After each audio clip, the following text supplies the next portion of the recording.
देखो झारखंड में जनजातियों को जानने से पहले आपको ये समझना होगा कि जनजाति किसको कहते हैं। हम लोग जब बात करेंगे भारत के प्रोस्पेक्टिव में कि जनजाति किसे कहते हैं, तब मैं वहाँ पे आपको अच्छे से कॉन्स्टिट्यूशन को लेकर समझाऊंगा कि जनजातियाँ क्या है, क्या कॉन्स्टिट्यूशन में डिफाइंड है।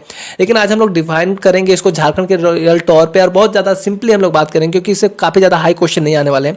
बस जनजातियों के जो आपका कल्चर है उससे रिलेटेड, आपको संस्कृति से रिलेटेड क्वेश्चन आने वाले हैं।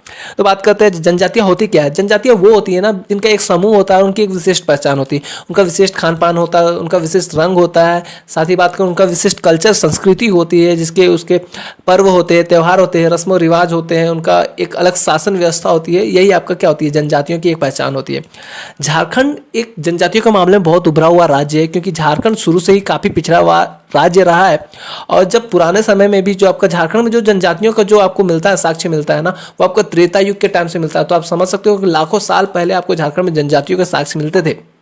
तो आपके झारखंड में जनजातियों के बारे में जब हम लोग मुगल में डिस्कस करेंगे कि कैसे जनजातियाँ, जो झारखंड की जनजातियाँ थी, वो खुद को शासन व्यवस्था से अलग रख के अपना शासन व्यवस्था कायम करने में स्टार्ट हो गए। फिर कई सारे जो शासक वर्ग थे उसके बारे में हम लोग इस वीडियो में डिस्कस नहीं कर सकते, किसी और वीडियो में हम लोग फर्दर अलग से हर राजवंशों की, झारखंड की जनजातियों के बारे में डिस्कस करेंगे। बात करते हैं कि झारखंड में जो राजतंत्र की तरफ रुख कब हुआ झारखंड की जनजातियों का। देखो, नागवंशी परंपरा जब आई झारखंड में, तब उसके बाद से जितने भी जनजातियां थी लगभग उनका मुख चला गया, उनका रुख चला गया राजतंत्र की ओर। क्योंकि शुरू में तो जो लोग थे वो कबीलाई जीवन जीते थे, आपको पता होगा। जब आपने मोहनजोदाड़ो सभ्यता को पढ़ा होगा तो वो वही सभ्यता तो यहाँ के बसी थी ना, वो आपका सिंधु घाटी सभ्यता थी। फिर उसके बाद गंगटिक जो वैली आ गया, जो गंगा घाटी, जो गंगा नदी सभ्यता है, वहाँ से रिलेटेड होके ये हम लोग तो झारखंड का आता है। झारखंड आपका गंगा नदी के प्लेन पे ही होके आता है ना। ये झारखंड एक पठारी एरिया है। फिर बगल में आपका बिहार से होके आपका कौन सी नदी जाती है, गंगा नदी जाती है। फिर झारखंड बिहार से अटैच था, तो वहाँ पर मगध के जो लोग थे उन्हीं का तो रिलेशन आपके किससे होगा, झारखंड से होगा। और झारखंड में कई सारी जनजातियाँ पाई जाती थी, क्योंकि झारखंड एक पहाड़ी एरिया था और पहले काफ़ी ज़्यादा जंगल से भरा हुआ था। क्लियर है। अब देखते हैं हम लोग झारखंड में जनजातीय समूह के बारे में। तो देखो, झारखंड में बात करें ना तो 86,45,042 जनजातीय समूह पाई जाती है 2011 के अकॉर्डिंग। तो काफ़ी ज़्यादा नंबर है, तो इसके बारे में हम लोग को डिस्कस करना नहीं है। हम लोग बस सिंपली डिस्कस करेंगे कुछ कुछ चीज़ों का। बेसिकली 32 जनजातियाँ हैं, जिसमें से 8 आदिम जनजाति है और 24 अनुसूचित जनजाति है। अगर जनसंख्या के हिसाब से बात करें, झारखंड की जो कुल जनसंख्या 3.3 करोड़ है 2021 की जनसंख्या के अनुसार। तो आपका उसका 26% जो एरिया है, लोग है, वो आपके कुछ कैसे लोग हैं, जनजातीय लोग हैं। बात करें 4th रैंक में आता है पूरा नेशनल लेवल पे, देश के लेवल में, कि ये 4th रैंक में है जनजातियों का समूह के रूप में। देखो, आदिम जनजाति की बात करें तो 8 आदिम जनजाति, इसमें देखते हो आपको कितना हो जाएगा, 2,92,359 जो लोग हैं कुल जनजातीय संख्या का है। ठीक है, जो आपके 2,23,559 लोग हैं वो कहाँ से है, आदिम जनजाति के हैं, जो कि आपको कुल जनजातीय जनसंख्या कितना होगा, 2.4% होगा। ग्रामीण में कितने लोग रहते हैं, इसमें 91.7% ग्रामीण एरिया में रहता है और 8% आपका शहरी एरिया में रहते हैं। फर्दर मोर देखते हैं हम लोग। देखो, मैं क्या करूंगा ना, मैं आपको हर जो 32 जनजाति है इसका अलग अलग आपको सेपरेट वीडियो ला दूंगा। आपको इसको टेंशन लेने की कोई जरूरत नहीं है। चैनल को सब्सक्राइब कर लो, हर वीडियो हम लोग अच्छे से देखेंगे, हर जनजाति के बारे में अलग से देखेंगे। मैं आपके लिए वीडियो तैयार कर रहा हूँ, जल्द ही आपको वीडियो आने लग जाएंगे। देखो, झारखंड में जो निर्वाह के आधार पर जनजातियों का विभाजन हुआ वो 4 भागों में हुआ। पहला है घुमंतु जनजाति, घुमंतु कृषक जनजाति और सिल्प जनजाति।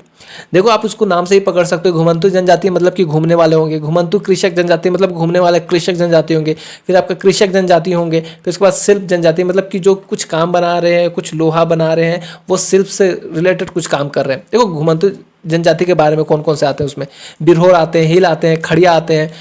अब बात करें जो घुमंतु जनजाति रहते हैं वो अस्थाई बस्ती टंडा, जो उनके झोपड़ियों को नाम कहा जाता है, टंडा कहा जाता है। 10-15 झोपड़ियाँ होती है उसमें, उसको टंडा कहा जाता है। उसमें निवास करते हैं और अपना जीवन जो रहता है इधर उधर घूम घूम के निवास करते हैं। ये जो घर रहता है उसका टंडा रहता है, लकड़ियों से निर्मित रहता है तथा इन्हें बचाने में वृक्ष की जो शाखाएं, पत्तियां, घास फूस का प्रयोग किया जाता है। भोजन के लिए कंदमूल, फल फूल, मांस भोजन का ग्रहण करते हैं। पत्ते, मिट्टी के बर्तन इनका यूज रहता है। पत्तों की थाली रहती है, मिट्टी के बर्तन रहते हैं और कमर से घुटना तक ढकने वाला कपड़ा पहनते हैं जिसको करैया कहते हैं। इनका मुख्य पेशा क्या होता है, पशुपालन, कृषि होता है।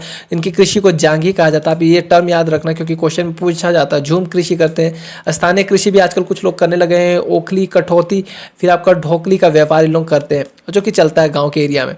घुमंतु कृषक जनजाति के बारे में समझते हैं। ये लोग क्या करेंगे, घुमंतु मतलब कि झूम खेती आपका क्या करते हैं, आप एक एरिया का जो जंगल है उस जंगल के पेड़ को काट लिए, है ना, वहाँ पर खेती की, फिर उसके बाद चले गए, उस एरिया को छोड़ के चले गए, फिर दूसरी जगह जंगल काटे, फिर उसके बाद पेड़ कटा, उसके जो फिर खेती की वहाँ पे, फिर उसको छोड़ के चले गए। तो ऐसा करके उन लोग घुमंतु जीवन यूज़ करते हैं। ठीक, अब बात करते हैं इन लोग खाने के लिए। देखो इसमें कौन कौन सी जनजाति है, कोबरा है, सोरिया है, ये सब जनजाति है। क्या क्या खाते हैं, मांस, कंदमूल, फल और कुरवा खेती करते हैं। फिर कृषक जनजाति की बात करें तो मुंडा हो, उराव है। देखो आपको उराव को तो पता होगा, ये मांस वगैरह नहीं खाते थे, मगर मुंडा लोग के जो यहाँ पर आपके संस्कृति में आने के बाद इन लोग खाने स्टार्ट कर दिए गए। इनकी जो खेती होती है वो अस्थायी खेती होती है ना। लेकिन इनका जो व्यवसाय रहता है, व्यवसाय के तौर पे ये लोग क्या करते हैं, आजकल कई सारे नकदी फसल भी उगाने का व्यापार करने लग गए हैं। अब ये लोग कृषि और पैदावार के तरीकों में अनुभव भी हो चुके हैं और हल बैल के साथ साथ खाद पानी की महत्ता को भी जान चुके हैं और कई सारे नए नए आपके कृषि उपकरणों की तरफ मूव भी कर रहे हैं। फिर आते हैं शिल्प जनजाति। शिल्प जनजाति में कौन आते हैं, करमाली, महली, चीक बड़ाइक, लोहार। देखो अब बात करोगे चीक बड़ाई का क्या काम रहता था, चीक बड़ाई का काम रहता था आपका कपड़े बुनने का काम रहता था। लोरा और कुरमाली कृषि में काम आने वाले सामानों का बनाते थे। तो यही सब रह गया है। स्पष्ट है कि जो जनजातियों का जीवन शैली था वो बहुत ज़्यादा श्रमशील रहा है, हमेशा से ही श्रमशील रहा है और अभावग्रस्त रहा है। लेकिन ये जो जनजाति थी, शिल्प जनजाति, उन्होंने समय के साथ अपने आप को चेंज किया और कभी इन्होंने अभी उद्योगों की तरफ भी अपना रुख मोड़ के रखा है। बेसिकली यह था आपका जनजातियों के बारे में। हम लोग बाद में डिस्कस करेंगे, हर एक जनजाति को 32 जो जनजाति उसके बारे में अलग से डिस्कस करेंगे। दोस्तों वीडियो को सब्सक्राइब कर दो, चैनल को सब्सक्राइब कर दो, लाइक शेयर कर दो। मिलते हैं किसी और वीडियो में, तब तक के लिए अलविदा।